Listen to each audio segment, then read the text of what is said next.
Hi everyone, I'm Denise, the host for today. Welcome back to the fantastic show, The Feminin Mystique, where we celebrate, question, and address women in the society that we live in today. Well, there is so much that a woman can be defined. I am very proud and privileged to talk about them.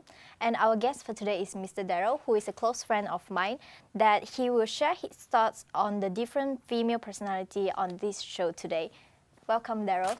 Yeah, hi. It's a pleasure to be here on the show with you. I'm very excited and happy to be here today. So thank you for inviting me again. Thank you for participating in our show. So I believe that you have a very strong reason here because I know that you have different perspective about the development of women and their role in the society. So before we get into the show, I would like to ask you, what do you think about women being successful in fighting against the odds of being the oppressed one, like what we mentioned in the first episode? So I think that in every industry, right, there are actually hurdles and challenges that women and girls have to face. So they have to actually work an extra mile compared to guys to get noticed for their job. So the thing is that there's competition in every field, but does gender restrict you from achieving your goal easily? Yes, it does, I would say so. Simply because of the stereotypes and presumptions that people have in regards to being a woman and what it entails. And the thing is that guys, the society, and even women themselves will tell others to be normal and follow the gender normative of the society to limit them from what extraordinary things that they could have otherwise done. So yeah, anytime we see a success story about a woman, it's honestly just a testament to what they are capable of, and yeah, it's a story of their own creation. Yes, I think Daryl have mentioned a very good point, which is gender inequality, and it is one of the reasons why it affects women's career. Now, let's move on to the inspiring woman that we will talk about in this show. There are many successful women out there, but these three specific women that we are going to talk about is the one who are able to make a storm in the history book. Firstly, Indra Nooyi. So Indra Nooyi is the Indian American business executive and former chairperson, and she is also the CEO of PepsiCo from 2006 until 2018. And she is the fifth chairman and CEO in PepsiCo's 42 years history, and she is the very first woman to lead the soft drink and snack food giant company, and the one of only 11 female chief executive of Fortune 500 companies. Although analysts expressed surprise at the timing of Nooyi's appointment as a chairman, but actually many praises the skill that she will bring to the job.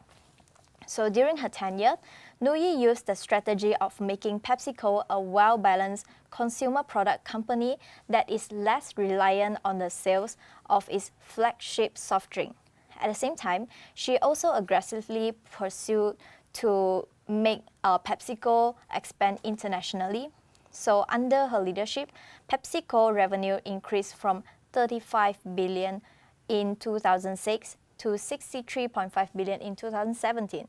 So the company's sales really grows up a lot, which is by 80%. Well, Daryl, what do you think about Indra Nooyi? Well, I actually know a bit about her, just a bit. If I'm not mistaken, actually, correct me if I'm wrong, but if I'm not mistaken, she is one of the board members for Amazon's meetings or something along those lines. And also, furthermore, she is also, according to Forbes, one of the top 100 most powerful women in the planet right now. So I think she is someone that's very strong and motivated and, well, dedicated to her work. But it makes me wonder how she got there in the first place. Yes, definitely. I wonder as well. We have prepared a VT playback, but we will show it in very soon. And anything else you would like to talk about Indra Nooyi? I think, if not mistaken, what's her background again? Can you recall? I remember she is Indian, but she studied in America. Yes. So she's an American graduate. Yes. Graduate, right? Yeah. So, yeah. It's always hard to come out from, well, India like that. So I have a feeling there's a very deep story for her. Yes. So that's it. yeah, I'm interested to know more. Yeah, so let's watch the video right now. Women today, I mean, we're talking as if the work and whatever we have to do in the job can be divorced from the home. We can't. We just can't. I'm going to tell you a small story, today's incident. I was in the office, I had a very long day that started very early, and I was traveling all week and all of last week, all weekends too. I had a text from one of my daughters, who's pretty old, 22 and 30. One of my daughters texts me, I have a cold, Mom, I'm not feeling good. So I rushed home at 3 o'clock. I had my cook assemble all the ingredients to make comfort food for my daughter who lives in Manhattan. I spent an hour putting it all together, then dressed and came here, and I've been texting to say, did you receive it? Did you eat it? Are you feeling better? Now, I want to tell you, you think my husband's going to do that? I don't think so. I don't think so. I'm sorry, Mark, don't give me that look. My husband ain't going to do it. I'm going to go on Postmates and just send it on demand. So That's the problem. On my phone. That's the problem. My husband probably call me and say, take care of it, okay? Your kids, you know, our kids got a cold. Or why don't you just call the restaurant and have something delivered? My problem is that I speak for a lot of the women in PepsiCo because we have these women's circles and we talk to the women. We do have another side to us. And when we come to work and we want to move up and we want to help others come up, we have multiple roles we have to play in the company. As a CEO, I have a huge responsibility too. How do I balance the two? We keep talking about whether women can have it all or not. I think the biggest question we have to ask ourselves is, what should companies do to provide an ecosystem for women?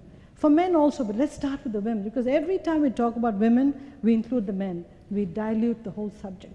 Let's start with women and focus on them. What do we need to do for the women so that they can have the other roles that they play be done well? As a mom, as a wife, as a daughter-in-law, as a caregiver, how can they play that role? Because whatever we say, more than 50% of the time, the woman's carrying the burden, okay? How can we provide fantastic childcare facilities at the job? We're exploring that in PepsiCo now. Should we join with 2 other companies? After school care, childcare facilities. You know, now with digital tools, you can actually see what's going on in the daycare facility all the time. If your child is sick, should you move them to a sick children's room? So you can go there every 2 hours and actually have a meeting from there with the office. With telepresence, you can do anything these days. What can we do to take the burden off the woman so that they come to PepsiCo saying, if I'm ever going to keep working, I want to work in PepsiCo. Okay, that's how we want to create a company. But I think it's not a PepsiCo issue, it's the greatest societal issue we all have to address. As a country, as a society, because there's no point talking about anything else if we don't provide women, don't provide society an ability to nurture and bring up the kids and do a good job. That's my point of view. Brian. That is a very insightful and thoughtful video about Indra Nooyi. Well, Daryl, what do you think about Indra Nooyi? Well, I mean, like you established just now, and you mentioned, right, she came from a conservative family and in India of all places. So the thing is that living in an Indian society is, on its own, another challenge that you have to overcome apart from just your family presumptions. But the thing is, she's a Brahmin girl, and there are boundaries that they have to face when it comes to being exposed to the outer world. So the thing is that the family did not stand in a way simply because she had such high determination, and she studied in an all-girls school, and she started working for Johnson's & Johnson's sometime during her college life in Mumbai, and she sold pads to her classmates. So she was also a part of a cricket team and also a band all at the same time. So this really helps. She wanted to try out for new experiences to expand her horizons on all of the life that she can have. Just so when she graduates, she wouldn't just end up being just another female graduate. She would end up becoming something, well, exceptional, to say for the least. She started her actual career journey at 1978, and in 2006, she was named CEO of PepsiCo, of course, as you know. And she led Pepsi for 12 whole years, during which time the company's annual net profit doubled from 2.7 billion to 6.5 billion, which a is lot. a lot. So yeah, as the CEO of PepsiCo, Nui was acquiring countries such as Tropicana, Quaker Oats, and Gatorade. This acquisition converged profit and tightened the focus of PepsiCo to the core business of beverages and snacks. So I think she really built a legacy there. Yeah, exactly. And it's the like I mentioned just now, she's actually one of the most successful women in history and the most powerful. So the thing is that to reach that point, right, she actually had to challenge men in the industry, and whereby odds are she was probably scrutinized and belittled along the way, but that never stopped her, and that serves as very good inspiration to probably thousands or no millions of people. Yes, definitely. So, except her outstanding career, what do you think about her personal life and her family? Well, the thing is, she did not balance a work-life with a Work-life family. balance. Yeah, work-life balance. So what she did was instead prioritize accordingly as to what she needed, focus on more. So her coordination was more towards PepsiCo as a priority, then her daughter, and then finally her husband. Now, it's also noteworthy that her husband was willing to support her career to go as far as to be okay with being on the bottom of her priority list.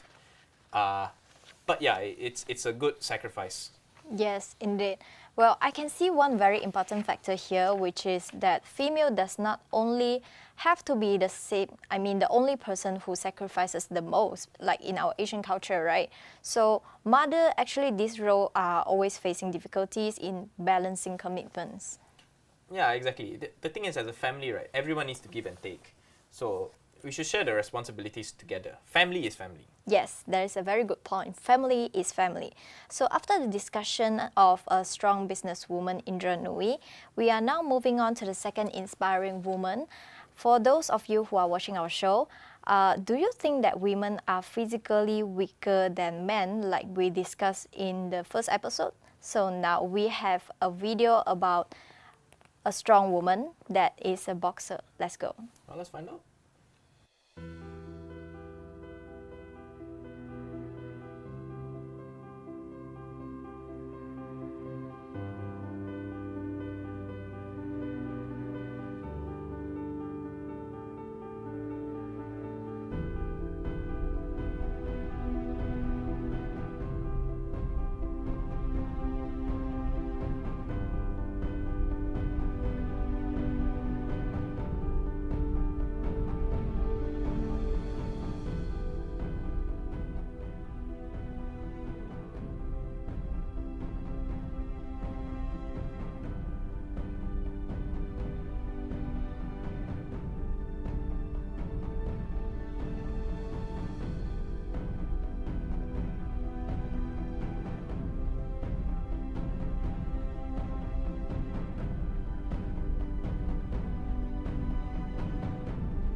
Yes, Mary Comm is an iron lady, and we can really feel the drive and fire from her, don't you? So, Daryl, what do you think about Mary Comm? Do you think that she is a superwoman, no, super mom, super athlete, or super wife? She's a superwoman. Wow, really? Why? Well, you see, I think of her as someone of a groundbreaker, because she doesn't just like compete with others. She competes with herself, because you are your best competitor and she is her own critic. So being an athlete is not only just focus about the physical aspects. There's also a mental aspect. You need a sense of mental fortitude to be able to keep forward and pushing on. So the thing is that the society right now thinks that men are superior in all aspects for this. So they think that women can't do physical or even the mental aspect. But here we have Mary Comm, who proves all of that wrong and Yes. blows them out the water, basically. So the thing is that women are always, if there's a fight, they are ready to fight. So Mary Comm exemplifies this in the ways of her boxing. It's a work of art, really. Yes, I think she really carry a very strong charisma, and I think majority of the women, their spirit, they have a competitive spirit. But actually, what stops them, from your opinion? Well, it's the perception and culture that we live in, basically. If you recall yesterday's thing, the whole dominant and submissive talk was quite relevant to this one, because we believe that women have to be submissive, and something like boxing is somewhat counterintuitive to the gender normatives that we are used to seeing. And therefore, they are limited by this. So to answer your question, that is why exactly the competition just can't exist among them. Yeah, for sure. I agree with that. And I think Mary Comm really took her career like a warrior in her battle. And I'm very impressed how she behaved, like her attitude. She's courageous enough to leave her family and focus on boxing when the people around her is not supporting her at all. So she's not only strong physically, but she's strong mentally as well. This is a very good example that we can learn from her. So yeah, that I think she inspires so many women athletes to be bold and fearless, and it makes us feel strong and able to dream big in life, which is very motivating from Mary Comm. And now we are moving on to the last personality in our show, Angelina Jolie, who is a very famous actress and director, and we have prepared a speech that she had, so let's watch it. Let's go. Around the world, there are countless examples of women rising, taking leadership, taking their destiny into their own hands, inspiring us all. But women and girls are still the majority of the victims of war. They are over half of all refugees and the vast majority of the victims of rape and other sexual and gender-based violence. Women are at the absolute epicenter of modern conflict in the worst possible sense.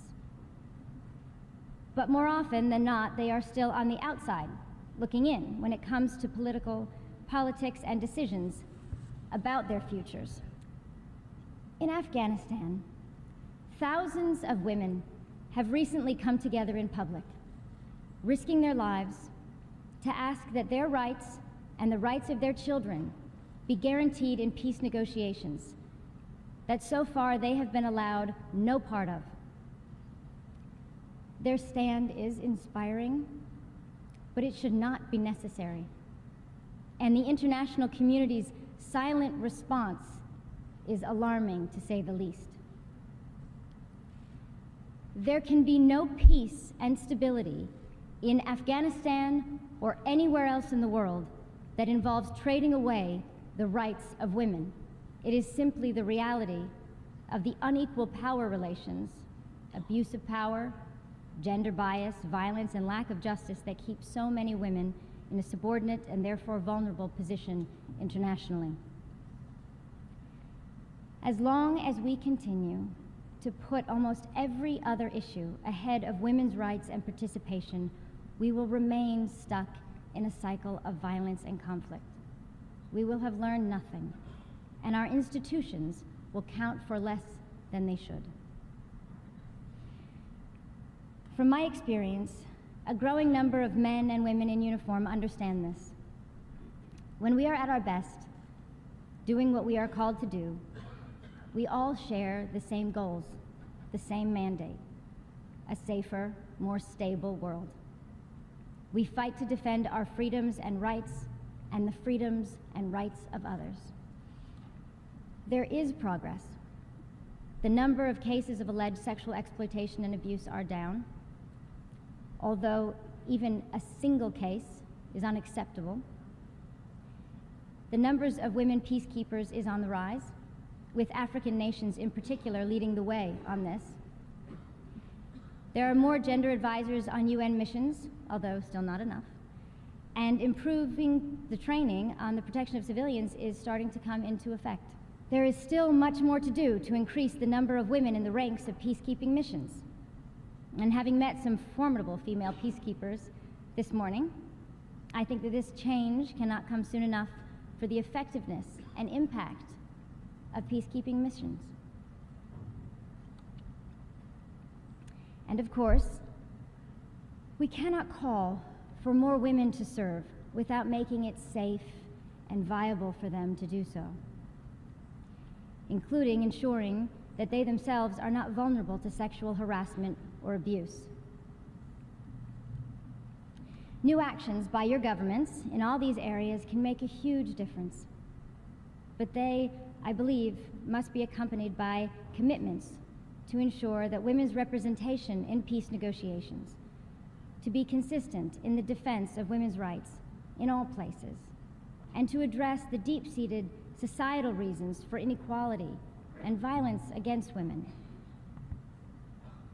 And above all, we need to understand that women themselves are protectors, as mothers and peacekeepers and human rights defenders. Women are already contributing to peace in theaters of war across the world without recognition or glory, because it comes naturally to them, it's important to them. And think of how much more we could achieve with women's equal participation in all aspects of society. Not at the expense of men, but alongside men, because we are all partners in this life. Angelina Jolie is not only an actress and director, but she is also well known for being a peacekeeper and humanitarian. She is the Special Envoy for UNHCR, which is United Nations High Commissioner for Refugees. Jolie has taken over a dozen field missions globally for refugee camps and war zones, and her visited countries included Cambodia, Pakistan, and Yemen. In the video show just now, it is intense, where there is a woman there to protect her own gender by acting against violence and peace of women. So it is a global issue, but that she's reflecting, which sometimes resemble her past experience. Do you think so?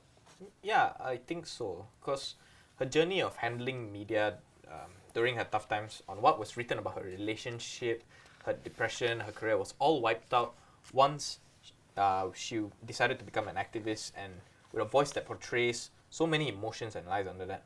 The tougher the journey is for her, right, the stronger she became as a woman.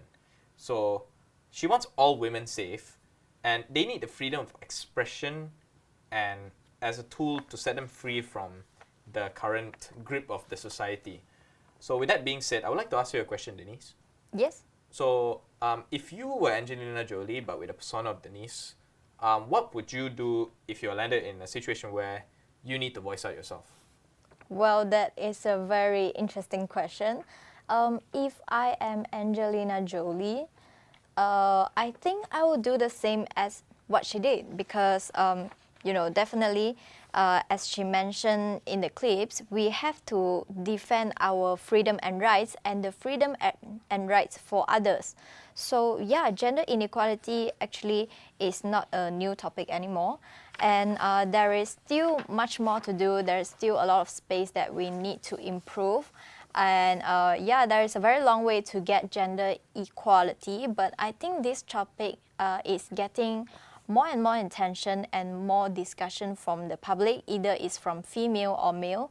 So yeah, in order to solve gender inequality, I think we need to be observant and change the situation starting from ourselves.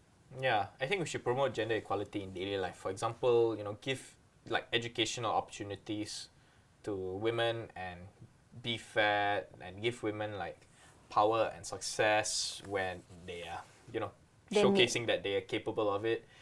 We need to end violence and sexual assault against women and child marriages. Yes. So many problems. These 4 ways, just small little things that we can do to fight gender inequality are crucial as like a stepping stone for women and girls around the world so that they can finally reach their true potential and ultimately just attain gender equality.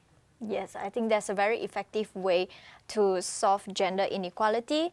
So yeah, and after we discuss Indra Nooyi, Mary Comm, and Angelina Jolie, who are very successful women in their career and their life, besides they are determined, bold, and worth for us to learn from them.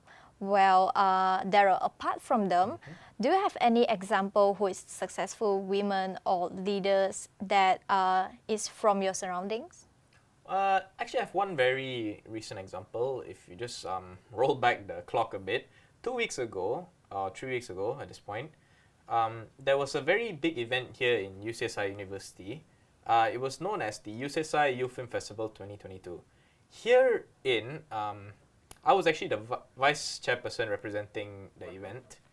And this event was a behemoth of an idea and in execution by nature. There was literally 4 sub-events that had to be dealt with and micromanaged, all of which have different quirks and different concepts and whatnot. But the one key thing that I wanted to take out from this is the fact that the chairperson, Nirupa Premnath, is actually a woman, and she is very dedicated and very capable, and she was someone that didn't decide to just think that her gender was limiting her. She just decided to push on and do as she liked, despite the fact that she was actually working a functional job in socio-digital marketing. She managed to juggle these things, micromanage all the events, all while also even maintaining separate subjects altogether, being a student and holding the responsibilities.